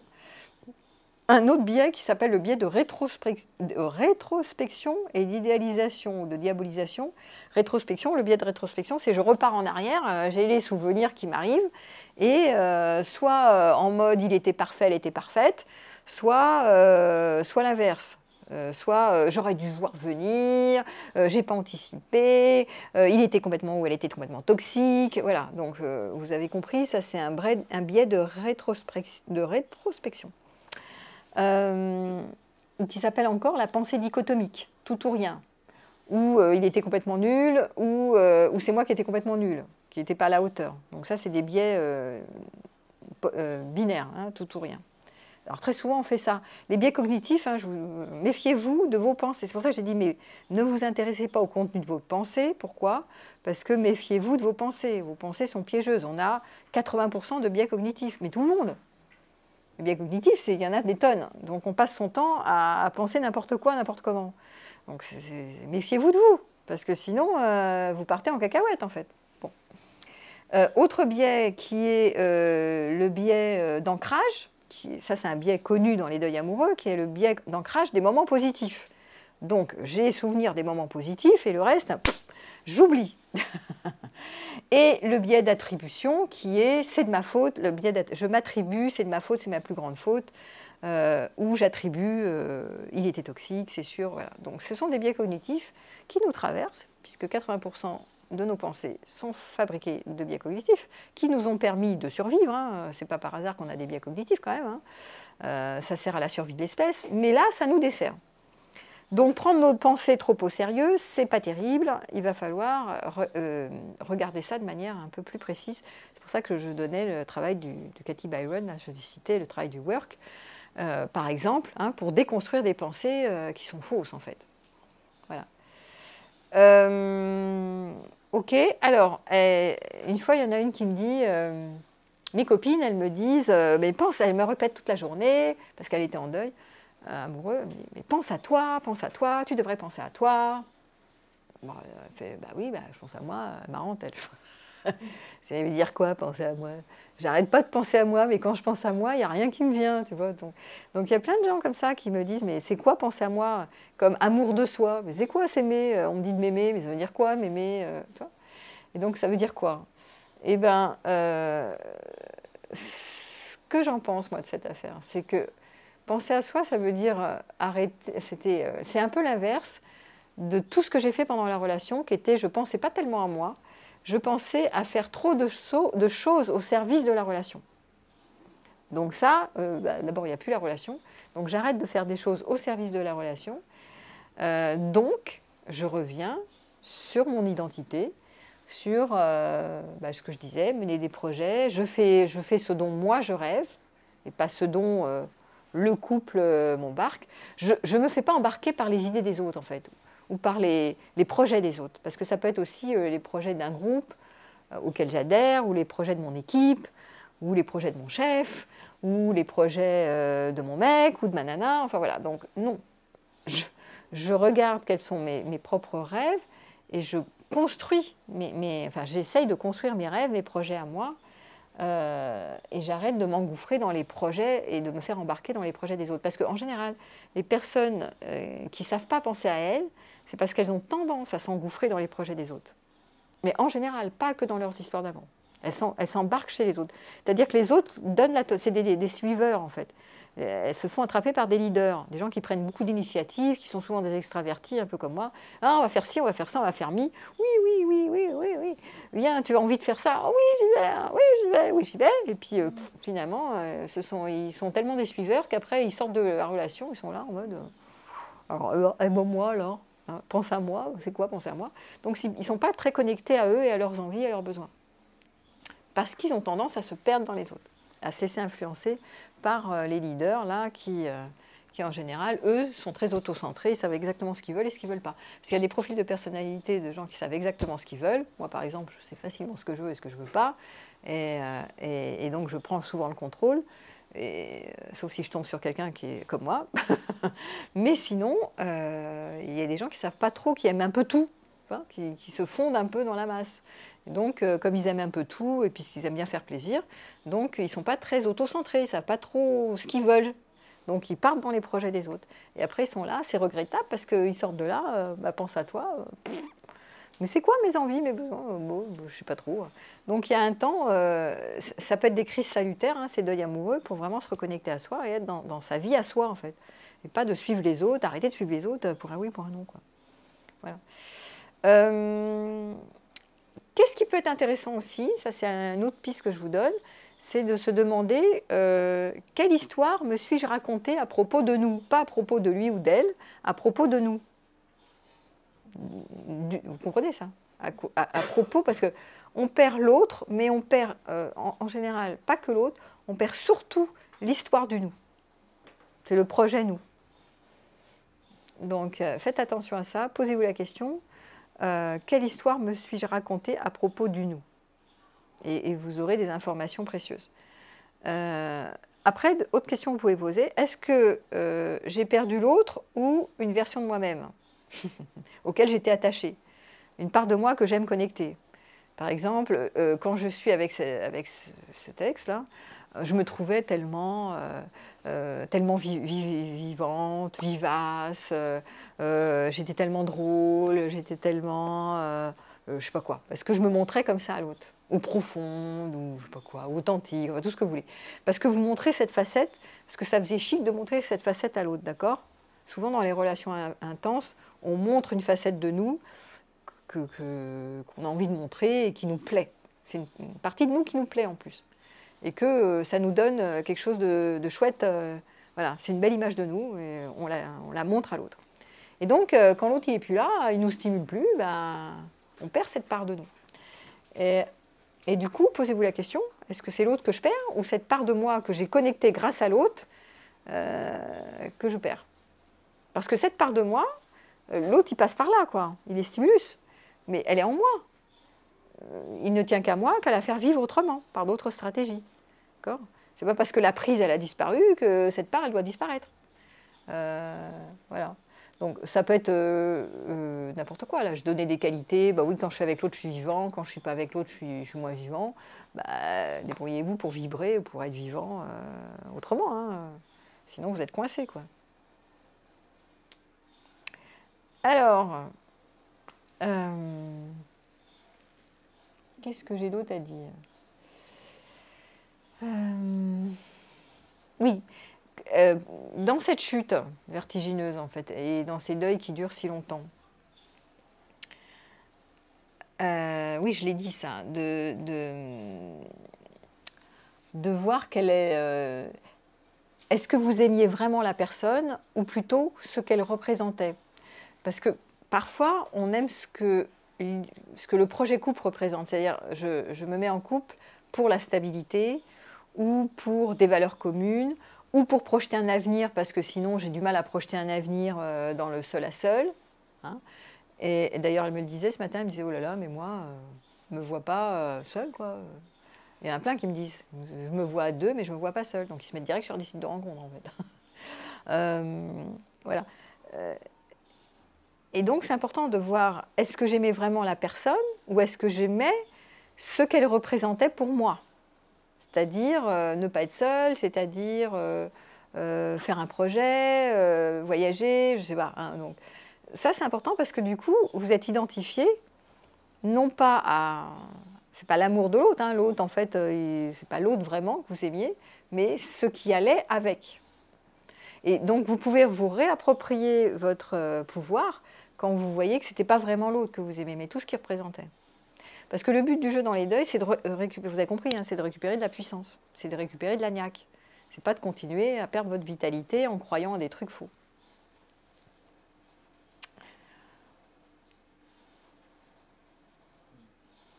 Ah, ce que j'aide aussi beaucoup les gens dans le travail de thérapie que je fais, c'est de comprendre les schémas amoureux qui se répètent. Ça, c'est vraiment un travail que je fais faire. Que si vous avez des confidents, des confidentes, ça, à mon avis, ne vont pas trop vous aider là-dessus, parce que ce n'est pas leur boulot.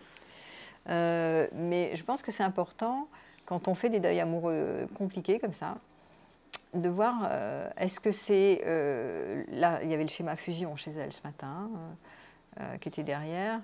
Donc la fusion, c'est l'histoire de l'âme sœur. Hein. J'adore fusionner. Sans fusion, je ne suis pas tellement heureux. Ça peut être le schéma carence affective, ça peut être le schéma abandon qui se traîne. Il peut y avoir le schéma imperfection-honte. Il peut y avoir le schéma idéo-exigeant. Il peut y avoir le schéma punition. Enfin, il peut y avoir plein de schémas. Donc, dans la thérapie des schémas, très souvent, ce que je fais, quand il y a quelqu'un qui arrive en deuil amoureux, j'essaye de repérer c'est quoi les schémas qui sont impartis chez cette personne endeuillée.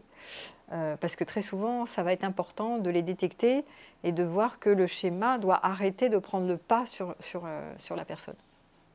Elle doit arrêter d'être possédée par ce schéma, donc agir d'une manière, se comporter, agir, penser d'une manière différente que son schéma le fait, pour éviter de recommencer à repartir dans une relation avec les mêmes schémas. Voilà. Donc ça, c'est important. J'organise aussi des stages, j'en fais 2 d'ailleurs. Tout est sur mon site à événements, mais sur les schémas répétitifs, je trouve ça essentiel de travailler là-dessus. En tout cas, moi, ça m'a fait du bien de travailler là-dessus pour moi. Et donc, je propose ces accompagnements en présentiel parce que je trouve ça plus sympa de les vivre en présentiel. En tout cas, je sais que j'aide souvent les gens à repérer leur schéma et à travailler là-dessus pour justement cesser de faire des deuils tragiques parce qu'il y a eu des schémas derrière qui ont organisé le surattachement émotionnel.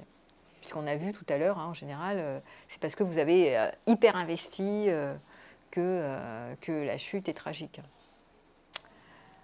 Alors, qu'est-ce que... autre chose que vous pouvez faire aussi comme piste pour savoir si vous êtes en bonne voie dans votre deuil amoureux,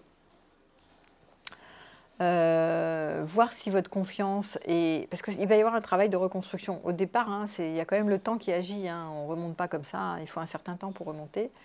Il y a un travail de confiance en soi, hein, vous avez vu que l'estime de soi, elle est affaiblie, parce que j'ai trop donné, je me suis oubliée en général. Donc il faut remonter l'estime de soi, faire attention à être bienveillant. Hein. Très souvent, on se maltraite pendant le deuil. Et il faut arrêter de se maltraiter, de se dire à cause de moi, comme je l'ai dit, hein, à cause de moi, j'aurais pas dû, je suis responsable, etc. Donc, on voit comment la confiance en soi se reconstruit petit à petit. Et qu'est-ce qui aide à reprendre confiance en soi, à retrouver des appuis en soi. On voit que la personne est en bonne voie quand elle aime bien passer du temps avec elle-même et qu'elle n'a plus besoin de se distraire tout le temps ou de sortir tout le temps avec des amis, de faire la fête tout le temps, de travailler trop. Voilà.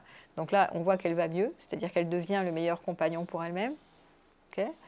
On voit que ça va mieux quand les pensées sont de moins en moins tournées vers l'ex. Hein, elle sort de la limérance. Ça veut dire qu'elle a remis autre chose, elle a mis son attention sur d'autres choses intéressantes dans sa vie. On retrouve l'enfant curieux. L'enfant curieux qui est j'aime bien découvrir, j'aime bien apprendre, j'aime bien explorer, je m'intéresse à ça, je m'intéresse à ça, je m'intéresse à ça. Donc quand on va bien, on a notre enfant curieux aux commandes. Quand on commence à vriller, notre enfant curieux, il est au placard. C'est-à-dire, il est curieux de rien. Il est plouf plouf. Il y a une personne me manque et tout est dépeuplé. C'est-à-dire, soit avec elle je suis curieux, soit sans elle, il n'y a plus rien qui m'intéresse. Donc retrouver l'enfant curieux en nous, c'est bon signe. Ça veut dire que ça commence à aller bien. Et quand on voit que la personne, elle parle quasiment plus de sa rupture amoureuse à tous ses potes, à tout le monde, tout le temps, et nani, nana. Ça veut dire que l'état amoureux, il a fait aussi, il n'a plus l'état amoureux. Donc là, ça veut dire qu'elle est en bonne voie et qu'elle est en train de tourner la page. Mais avant de tourner la page, il y a quand même des choses à faire. Hein. On l'a vu, il y a quand même pas mal de choses à voir. Il y a souvent une envie de retourner à la relation. Il y en a qui y retournent. Moi, je ne suis pas contre l'idée d'y retourner, mais en remaniant. Parce que si on fait toujours et encore plus de la même chose, ça repart comme en 14. Hein. Donc remanier, ça veut dire mettre à plat les mécaniques qui se sont emboîtées. Et parce que souvent, ce n'est pas vu, donc c'est des schémas, comme j'ai dit, hein, on traîne tous des schémas répétitifs. Donc mon schéma s'emboîte dans le tien, action-réaction, et on repart comme en 14. Donc il faut remanier. Si on ne remanie pas, ça repart. Hein. Voilà, donc je ne suis pas contre les couples qui se reforment avec repartir avec son ex, mais pas à n'importe quel prix, et pas au même endroit qu'on s'est quitté, sinon ça ne sert strictement à rien. Vous repartez, vous faites un tour de manège. Bon, il y en a qui font 10 tours de manège avant de se rendre compte que ce n'était pas satisfaisant, qui se sont abîmés. Moi je l'ai fait, c'est pas grave, mais ça mérite de faire des expériences. Autre chose à dire aussi, que de toute façon, dans votre deuil, si vous vous plombez avec l'idée que vous avez fait des ratages, vous n'avez rien raté, je le dis mais je le redis tout le temps, il n'y a pas d'échec amoureux, ça n'existe nulle part, il n'y a que des expériences qui pointent vers quelque chose, mais il n'y a pas de ratage, vous n'avez pas raté votre couple, vous n'avez pas raté votre vie, vous n'avez rien raté du tout, et vous raterez rien parce que vous n'avez jamais rien raté, donc comme vous n'avez rien raté, vous n'avez rien réussi, ça c'est très simple, ça complique pas, c'est simple, je ne comprends pas comment vous ne comprenez pas d'ailleurs, ça c'est des trucs, c'est tellement évident qu'on ne peut pas rater quelque chose ni réussir quelque chose que c'est plus ou moins malencontreux, c'est plus ou moins heureux. Donc il y a des couples qui sont plus ou moins heureux, plus ou moins maladroits, plus ou moins chouettes, mais on ne rate pas, vous ne ratez rien. Vous faites une expérience douloureuse, certes, qui peut vous plomber, vous pouvez partir en dépression, certes. En général, si vous partez en dépression, c'est-à-dire si vous fixez sur une émotion qui est la tristesse, la dépression, c'est je fixe sur la tristesse. Ça fait partie du deuil, comme la colère. Je ne dois pas fixer sur la colère ou la tristesse. Si je fixe sur une émotion, c'est que j'entretiens avec du contenu. Soit j'entretiens avec du contenu qu'avec l'autre c'était tellement je ne sais pas quoi, soit je ne suis pas sur mon axe, j'ai peur de la solitude, je ne gère pas ma vie, je me construis pas dans mon identité, j'ai pas confiance en moi, j'aime pas la vie que je mène, etc. Donc c'est toute l'histoire de la gestion du stress, la gestion de mon temps, la gestion de mes priorités, la gestion de ma vie propre. Donc on revient là-dessus. Mais en général, quand ce travail est fait, mais c'est un travail de fond, hein, et cette déconstruction, vous rajoutez la déconstruction du mythe romantique qui est, bon, la fusion, ça va, mais fusion des fusions, je ne me prends plus les pieds quoi, dans cette histoire de deuil pathologique. Est-ce que vous avez ça serait maintenant, vous avez un quart d'heure pour prendre la parole, poser vos questions, témoigner. Ça serait bien que vous posiez vos questions parce qu'il y a tellement de personnes qui sont concernées par ces ruptures. Ben non, vas-y, fais passer. Ces ruptures compliquées. Oui, vas-y. Ça marche. Moi, j'avais une question par rapport aux personnes qui ont tendance à... Attends, je vais vérifier le micro. Regarde s'il est en stéréo. Il est en stéréo ? T'en passes-le moi. J'ai un doute. T'imagines si on t'entend pas ? Ah non, c'est bon. Vas-y. C'est bon. Ah. Oui, bah vas-y. Vas-y. Attention, voilà. Parfait. Alors. Moi, j'avais une question pour les personnes qui ont tendance à à vouloir se remettre en couple tout de suite. Ah oui, bonne question. Après avoir été en couple plus ou moins longtemps d'ailleurs. Mais est-ce que ce serait plus du coup de la dépendance ou juste avoir besoin de justement cette fusion du coup? Ouais. On appelle ça un deuil escamoté. C'est-à-dire que effectivement, tu passes de l'un à l'autre, de couple en couple, de branche en branche. Je l'ai fait. Bon, je n'ai pas un avis moral, je ne vais pas dire ah c'est pas bien, c'est gna. Néanmoins, ça ne m'a pas beaucoup aidé à me trouver dans le meilleur compagnon de moi-même, tu vois, avec moi-même. Parce qu'effectivement, c'est repartir. Je faisais des fois des couples, je repartais sur 3-4 ans, hein, c'était pas juste une histoire comme ça. Mais néanmoins, c'est toujours si tu veux, ce rêve latent de faire couple et de s'appuyer sur un autre ou sur une autre pour avoir une vie de couple géniale. Nanana. Arriver à faire couple, c'était mon objectif. Je voulais absolument faire couple. Pourquoi? Parce que faire couple, c'était ce qu'il y avait de mieux sur Terre. Bon, c'est mon truc à l'époque. Et donc, je passais de couple en couple. Mais ce deuil escamoté ne m'a pas vraiment aidé à trouver mes appuis internes, si tu veux. C'est dommage. Et en général, c'est souvent, pas toujours, hein, parce que moi, j'ai quand même fait des couples derrière, mais sinon, ça fait souvent des histoires de relations pansement. C'est-à-dire, tu vas, comme si tu avais une relation très intense avec celui ou celle d'avant, d'accord, et tu étais fusionnel. En général, c'est des relations fusionnelles, parce que sinon, il n'y a pas ce deuil comme ça, cette chute tragique. Donc, te remettre tout de suite dans un autre couple et d'y croire, tu vois, c'est de nouveau, mon rêve est opérant. Et donc, je mets beaucoup d'énergie. Donc, au départ, hop, je fais les violons, puisque j'adore la fusion, en fait. Donc, je me refais la projection. C'est la projection de Brad Pitt et de Angelina Jolie. Là, on en repart. Mars et ça repart. Sauf que je n'ai pas fait le deuil de l'autre, déjà. Donc, l'autre, même si... même si, ça peut être un exemple, donc l'autre c'est une relation intense et passionnelle, mais ça peut être aussi, moi j'ai eu d'autres histoires comme ça, j'étais attachée à ma femme, ça se passait bien, on avait 3 enfants, nanana, ça se passait bien, et je rencontre une super bombasse, et c'est une autre histoire ça, que j'ai en tête d'un de mes patients, et je ne peux pas m'empêcher de crocher, et c'est tellement bien quand je la vois que je vais partir et je vais lâcher ma femme avec qui ça se passe bien, mais l'autre je ne peux pas parce que l'autre je vais partir avec elle, d'accord? Donc c'est encore, je ne fais pas le deuil. Je passe de l'une à l'autre, et j'aimais les deux, mais à un moment donné, il faut que je fasse un choix. Bon, donc j'escamote, je ne fais pas de deuil. Eh bien, c'est extrêmement compliqué parce que tu pars sur l'autre, mais tu n'as pas fait le deuil. Donc tu penses à l'autre. Tu ne crois pas que l'autre, il va se battre. Tu ne peux pas t'empêcher de comparer ou d'avoir de la culpabilité d'avoir laissé l'autre comme une merde, ou de te dire je ne suis pas un bon père, nanana. Parce que dans le réel, le problème du réel, le réel ne soutient jamais le rêve. Donc, dans les 3 premiers mois, à peu près, tu pars avec la bombasse, ça se passe pas trop mal. Mais après, le truc, c'est que le réel te rattrape. Donc, tous les jours, il va se passer des trucs avec des éléments positifs et des éléments négatifs. C'est comme la nana qui s'était accrochée à son Brad Pitt, mais au bout de 3-4 mois, il y avait des éléments qui ne convenaient plus, qui ne convenaient pas en fait. Il n'y avait pas que du bon là. Et donc le réel, il fait foi toujours sur le rêve. Et quand tu ne fais pas de deuil, tu fais un deuil escamoté comme ça, et que tu n'as pas travaillé sur le fond du fond, tu contournes en fait.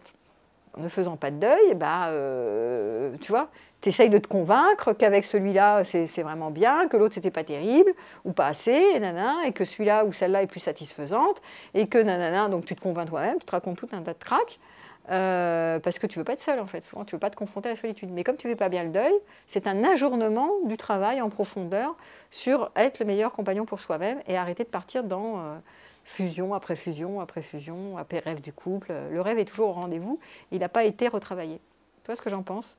Et donc, tôt ou tard, c'est amené à sa perte. Mais c'est pas grave, puisque en général, aujourd'hui, moi je ne suis pas désabusée, hein, on est des serial monogames. Donc aujourd'hui, à notre époque, on fait, comme je le disais, du 3 ans, du 2 ans, du 6 mois, du 4 ans, du 5 ans, du 7 ans. On fait pas, c'est très rare les gens qui restent avec la même personne. Donc, à la limite, tu fais des expériences et puis au bout d'un moment, tu te rends compte ou pas de certaines choses. Voilà ce que j'en pense. Mais la plupart des professionnels de la santé mentale te diront que ce n'est pas une bonne idée de faire des deuils escamotés. Maintenant, si tu ne peux, moi j'ai pas de jugement comme je l'ai fait, je le répète, si tu ne peux pas t'empêcher de le faire, fais-le. En même temps, c'est clair que, pourquoi ceux qui passent de branche en branche, tu te distrais. Tu vas pas me dire que quand tu fais l'amour avec la nouvelle ou le nouveau, tu t'amuses pas. C'est quand même sympathique. C'est mieux que d'être dans le vide. Alors ça c'est à ruminer dans le noir, à écouter des chansons très nostalgiques, tu vois. Bon. Et c'est sûr que tu te distrais, tu passes des bons moments, tu fais la fête, tu sors avec les amis. Bon, bah, la distraction, c'est là où tu mets ton attention que ça se déploie, d'accord? Toujours, c'est là où tu mets ton attention. Donc si l'autre là, si tu es hyper affairé, si tu as une super affaire, une love affaire là devant ton nez, ben, c'est sûr que tu remets de l'énergie dans le moteur, d'accord? C'est normal, tu te fous, remets des coups de dopamine, d'ocytocine, de machin. Mais ça ne règle pas forcément. C'est juste que tu te distrais à fond.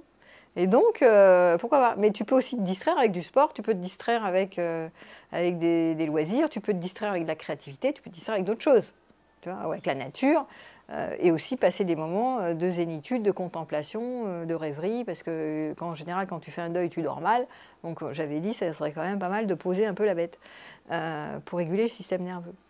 Donc te distraire, c'est bien, mais ça peut donner un mode excitatoire qui fait qu'il y a un ajournement d'une vraie, tu vois, d'un vrai réajustement de soi à soi, quoi. Mais je ne jette pas la pierre sur ceux qui le font, parce qu'il y a aussi le côté distrayant. Il y a des gens qui ne savent pas se distraire autrement que de passer de branche en branche. Hein. Il faut voir les motivations de la branche. Pourquoi, après quoi je cours? Dans les diagnostics que je fais souvent ça, mais après quoi tu cours en fait? Pourquoi tu veux absolument faire couple? Tu cherches quoi? C'est quoi ta nourriture là-dedans? C'est quoi le miam? Donc tu cherches des trucs que tu crois ne pas trouver ailleurs, ou que tu dis que le reste de la vie est fade sans ça. Ce qui n'est absolument pas vrai, hein. C'est un problème de perspective et de point de vue. Mais c'est intéressant de diagnostiquer après quoi tu cours. C'est quoi le trip? En général, les gens courent derrière des grâles. Hein. Et donc, c'est aussi, ça peut être des représentations qu'il faut retravailler, puisqu'une représentation, c'est une pensée. Donc, c'est que du mental. Ce n'est pas toujours un truc chimique. Hein. Ça peut être vraiment une représentation d'un projet couple. Le couple, sinon rien. Ma famille m'a dit qu'il fallait faire couple. Dans ma culture, il faut faire couple, sinon je suis une ratée. Dans ma famille, on m'a dit qu'il fallait que je sois mère, sinon je suis une ratée. Enfin, un truc comme ça. Des fois, on travaille sur les représentations uniquement. Hein. Voilà. Merci de ta question, parce que c'est vrai qu'on me la pose souvent, cette question de passer de l'un à l'autre et de l'autre à l'un. Donc, pourquoi pas s'ouvrir à d'autres relations? L'idée, c'est, moi je ne dis pas rester un an... sans rien faire, sans voir personne, tout seul, tu vois, comme un ermite, non, je dis jamais ça. Plutôt l'engagement social. Et puis, pourquoi pas, ensuite, quand tu sens que tu es moins dans la limérance, le ressassement, la dépression, et que ton état amoureux commence à décroître, ben, pourquoi pas t'ouvrir à d'autres histoires? Je veux dire, la vie continue, hein, pas te fermer. Il y en a qui me disent, attends, moi je me reconstruis, je vais me reconstruire un an, et après... Alors, pourquoi pas? Tu peux décider, je vais pendant un an rester seule pour pas voilà, faire ce que tu dis, là, passer de branche en branche. Si tu le sens, si tu sens que tu as vraiment besoin de passer par là, c'est juste, tu vois. Mais ce n'est pas obligé. C'est vraiment un ressenti profond, hein, de se dire, mais moi j'ai besoin de me retrouver, quoi. De me retrouver, de ne pas repartir sur une branche parce que je sens que ce n'est pas ajusté, quoi. Ce n'est pas le moment, pas encore fait le deuil, c'est juste une espèce de palliatif, là, parce que je ne peux pas rester seule 5 minutes, parce que je suis tellement dans le noir qu'il faut que je me trouve une branche, là. Bon. Donc, tu vois, ça peut être senti, ça peut être juste aussi, ça. Mais en même temps, y en a qui vont me sortir, tu vois, l'excès, ça va être... Oui, mais moi, maintenant que je suis tellement bien seule, je suis dans la zénitude, donc plus de branches. Bah oui, complètement désabusé. Tu vois. Non, j'ai tellement souffert, plus de branches. Bah non, attends, c'est bon, la vie continue, quoi. Il peut se passer d'autres choses. Chaque personne va te permettre de rencontrer des facettes de toi. Donc ça vaut le coup de s'ouvrir à l'amour, parce que l'amour, c'est toujours beau, quoi. Il y a toujours quelque chose à vivre. Voilà, c'est précieux de vivre l'amour. Donc, mais tu peux le vivre, c'est vaste, c'est large, quoi. Tu vois, il n'y a pas de question c'est toujours les excès qui nuisent. Donc voilà, pour ça que je nuance toujours tous mes propos, parce que... Voilà. D'autres questions sur pertinentes? Ou témoignages, ou questions? Ou contradictions? Vous pouvez me contredire, hein. J'ai peut-être dit des trucs auxquels vous n'adhérez pas. Parce qu'après, des fois, il y en a plein qui me disent « Oui, mais ça, je ne suis pas d'accord avec toi, c'est complètement nul. » Dites-le moi, on peut débattre. Non, vous étiez d'accord. Qu'est-ce qui vous a aidé? Tiens, moi, ça m'intéresserait quand même, avant de clôturer. Comme vous avez tous, je pense, fait des deuils complexes, qu'est-ce qui vous a aidé le plus à passer le cap? Alors, on va faire un tour, tiens, tu vas dire, toi, qu'est-ce qui t'a aidé le plus? Personnellement, ça a été mes amis. Tes amis? Mon entourage, mes relations amicales. Ok. Là, récemment, parce que j'en apprends tous les jours quand même, c'est plutôt les activités. Bon, les amis toujours, mais les activités aussi, parce que ça fait aussi de la distraction, donc forcément, ça évite de ruminer dans le noir, comme vous dites. Oui, tout à fait. Donc l'engagement social, l'amitié et les activités, loisirs, sport, tout est hobby, quoi. Ok? Vas-y, qu'est-ce qui t'a aidé dans tes souvenirs? On va faire un tour comme ça, c'est intéressant. Moi, c'est mes enfants, déjà. Ah oui. C'est sûr. C'est pas le même deuil, donc voilà, c'est mes enfants. Et puis un nouveau travail, changement de travail. Qui t'intéressait? Ouais. Ok. Donc on voit le circuit du plaisir, hein. J'ai du plaisir, parce qu'il y en a qui n'ont pas de plaisir à passer du temps avec leurs enfants. Donc tu peux rajouter le plaisir que j'avais à être avec mes enfants. S'il n'y a pas de plaisir, c'est mort, hein. Et l'intérêt, la curiosité pour un nouveau travail. Vas-y, on continue. Moi, c'est l'amitié. Ah, l'amitié. C'est marrant, vous avez les mêmes valeurs. Moi, l'amitié, c'est une valeur forte chez moi. Ouais. Oui, moi aussi, hein, finalement, l'amitié. Sortir, voir des amis et aussi vachement le rapport à la nature. Ah oui, tu vois, la nature. Ouais. La nature, sortir, vraiment cette connexion, je ouais. C'est ça qui me fait le plus de bien après les amis. Enfin, ouais, chouette. Hein. Alors moi, ça a été compliqué. J'ai rangé la maison, j'ai enlevé son nom de la boîte aux lettres, j'ai tout rangé comme tu as dit. Je suis restée un peu enfermée chez moi. Ah, ça a écouté des musiques tristes. C'est un truc horrible, tout dans le noir. Ouais, puis j'ai pas mangé pendant un mois et demi. Oui, bah, c'était ce qu'on disait. Pendant un mois et demi, j'ai fait du sport pour oublier pendant un mois et demi. Et mes parents m'ont récupérée à la petite cuillère à Noël. Puis après, un jour, un matin, je me suis réveillée et la lionne était revenue. Je me suis un matin, pam, éclair. Tu sais pas ce qui a déclenché? Parce qu'en fait, s'isoler, c'était pas une bonne idée, ça c'est sûr. Non, à refaire et vite. J'ai quand même, les fêtes, c'était dur, j'ai pleuré, mais tous les matins. Ouais, bah, c'est normal, ça, c'est la tristesse. Puis alors, je m'étais mise sur les réseaux, donc je me suis tapé un deuxième deuil en même temps que le premier. C'était pas mieux. C'était une merde.